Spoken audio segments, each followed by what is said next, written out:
Saya kadang berpikir, mengapa leluhur Jawa tidak memaksa anak-anaknya untuk sembahyang seperti yang mereka lakukan?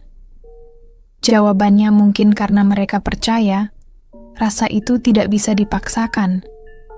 Rasa harus tumbuh dari dalam, bukan dari ketakutan akan neraka, tapi dari kesadaran bahwa hidup ini adalah titipan, dan setiap yang hidup akan kembali pada asalnya.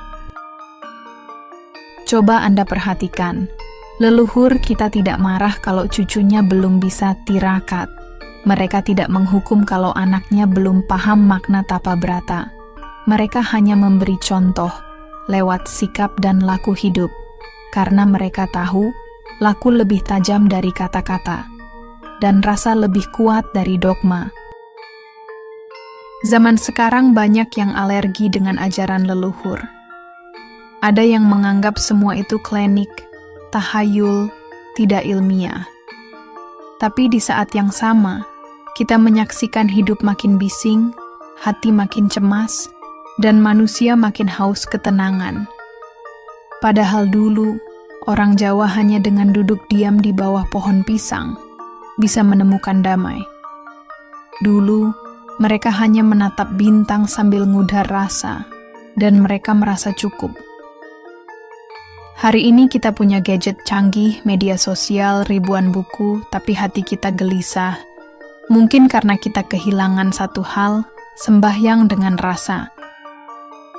Saya tidak sedang mengajak Anda memakai kemben, bakar kemenyan, atau duduk di gua seperti orang dulu. Tapi saya mengajak Anda menghidupkan lagi jiwa dari ajaran mereka. Bukan bentuk luarnya, coba kita refleksi. Saat kita bicara dengan orang tua, apakah hati kita lembut? Saat kita makan, apakah kita sadar siapa yang menanam, siapa yang memasak? Saat kita marah, apakah kita ingat bahwa diam kadang lebih menyembuhkan? Itulah sembahyang dalam versi leluhur kita. Kesadaran utuh atas hidup. Banyak orang hari ini melakukan ibadah seperti beban. Waktu sholat jadi rutinitas terburu-buru. Doa jadi formalitas. Zikir jadi seperti hitungan target. Leluhur Jawa tidak mengenal konsep seperti itu. Bagi mereka, sembahyang harus membebaskan, bukan membelenggu. Ketika seseorang duduk semedi, ia tidak dihitung waktunya, tidak diukur jumlahnya. Yang penting adalah, apakah batin sudah menyatu? Apakah nafas sudah tenang? Apakah pikiran sudah jernih? Karena hanya dalam keheningan, suara Gusti bisa terdengar. Tuhan tidak butuh sujudmu, tapi butuh lembut hatimu. Tuhan tidak akan bertambah mulia karena kita sujud. Tuhan juga tidak berkurang kuasanya kalau kita lupa berdoa. Yang butuh adalah kita. Tapi kalau sujud hanya membuat kita merasa lebih benar, lebih suci dari orang lain, maka sujud itu bukan lagi sembahyang, tapi kesombongan dalam bentuk ibadah. Leluhur kita tidak seperti itu. Mereka selalu berkata, kowe ora perlu rame-rame sembahyang. Neng yen uripmu iso damai lan gawe tentrem wong liya, kuwi luwih agung timbang sujudmu sing atusan.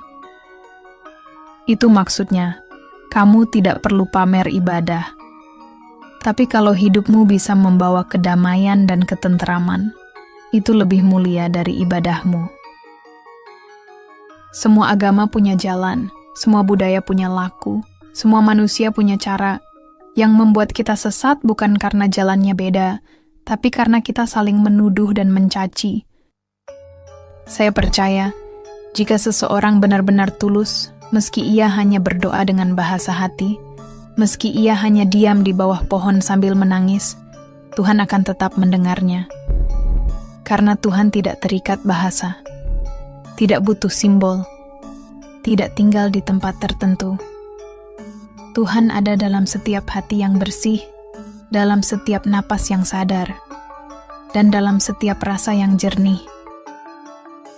Sudah saatnya kita berhenti merasa malu menyebut ajaran nenek moyang. Leluhur kita bukan orang sembarangan. Mereka membangun peradaban, menata hidup, dan menjaga harmoni dengan cara yang sangat luhur. Kita boleh menerima ajaran baru, tapi jangan lupa akar, karena pohon yang besar pun akan tumbang kalau akarnya tidak kuat. Dan akar kita adalah leluhur yang mengajarkan hidup itu harus eling lan waspada. Hidup itu harus nyanding rasa lan pikir. Hidup itu harus rumangsa, bukan merasa. Jika Anda menangis mendengar ini, jangan tahan. Itu bukan kelemahan, tapi pertanda bahwa jiwa Anda masih hidup. Bahwa masih ada ruang dalam hati Anda yang bisa tersentuh oleh kebenaran rasa. Saya tidak sedang ingin menang. Saya tidak sedang ingin membanggakan ajaran siapapun. Saya hanya ingin mengatakan satu hal, leluhur kita tidak pernah meninggalkan Tuhan. Mereka hanya punya cara yang berbeda. Dan cara itu mungkin jauh lebih dalam dari yang bisa dijelaskan oleh kata-kata. Jika kita bisa kembali menyentuh rasa itu, maka kita tidak sedang melawan agama apapun. Justru kita sedang membangunkan kembali jiwa kita yang tertidur di tengah keramaian ibadah tanpa makna, dan mungkin itulah sembahyang sejati.